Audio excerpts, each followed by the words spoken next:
Welcome back to the Fairway feed, everybody. Thanks for tuning in for another weekly tournament recap.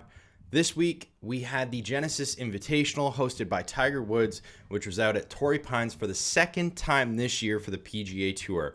And although it was a lot less wet than the Farmers Open, struggles still persisted for many of the players. Let's get right into it.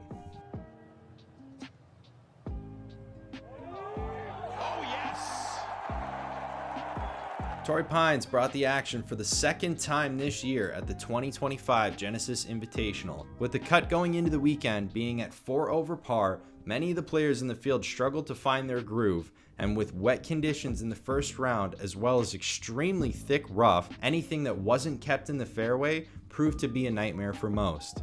Denny McCarthy managed to finish his first round at 4 under with a 68.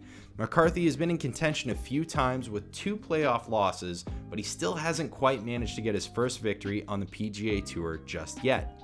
With the second round brought in drier conditions, and where many players were looking to make up for a rather lackluster first round. Tony Finau, Tommy Fleetwood, Akshay Bhatia, and Davis Thompson all saw marked improvement in their second round showings. Thompson would actually card the best score for a second round with a 66, which was 6 under par. And in an almost complete 180 from last week's Waste Management Open, which saw Spieth, McIntyre, and Højgaard all go on to miss the cut this week, where they were in contention last weekend.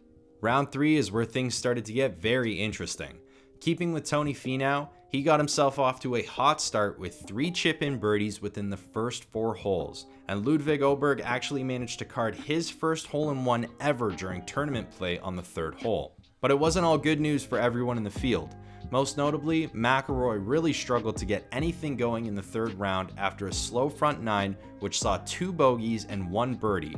He wouldn't be able to catch any momentum heading into the back 9, which saw only 1 birdie on the 18th and a double bogey on the 16th. Patrick Rogers also had an unlucky mistake coming at the 18th hole himself.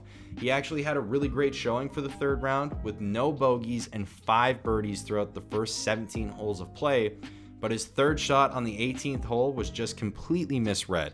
And not only did he come up short of the green, but he spun it back into the water right in front of the green. He had a great up and down from here, but this would not only be his first bogey of the day, it would hold him back from a potential 3-shot lead heading into the final round. The final round would see yet another hole-in-one, this time by way of US Ryder Cup 2025 captain Keegan Bradley, which would make for his 3rd hole-in-one on tour. Maverick McNealy was also on a tear early on with 6 birdies on the front 9 and another 3 on the back with only 1 bogey on the day, and even Scottie Scheffler managed to climb his way back up to 3rd place. Ultimately though, it was the young Swede that would come out victorious in Ludvig Åberg with a clutch birdie on the 18th hole that would avoid a playoff with McNealy taking the victory by only 1 stroke. That makes for the 2nd PGA Tour win for Åberg, and after he had to withdraw due to a severe stomach bug the last time he was at Torrey Pines, it was a night and day difference in his performance. Fans were pleasantly surprised to see Tiger make an appearance on Sunday when he actually recently withdrew from the tournament because of the passing of his mother. He would join the broadcast team for a little bit and even make some of his rounds to see some of the other players in the field. As a sign of respect for Tita, they replaced the 7th green flag with a white flag, and many of the players were seen sporting a Tita Woods pin on their hats. The next 3 tournaments are as follows. We're down in Mexico next weekend for the Mexican Open, followed by the Cognizant Classic, which sees us back stateside, and then the Arnold Palmer Invitational after that. For all the tournament recaps and stories to come out of these tournaments, be sure to subscribe and check out the channel, and as always, hit them straight and keep them in the fairway, and we'll see you real soon.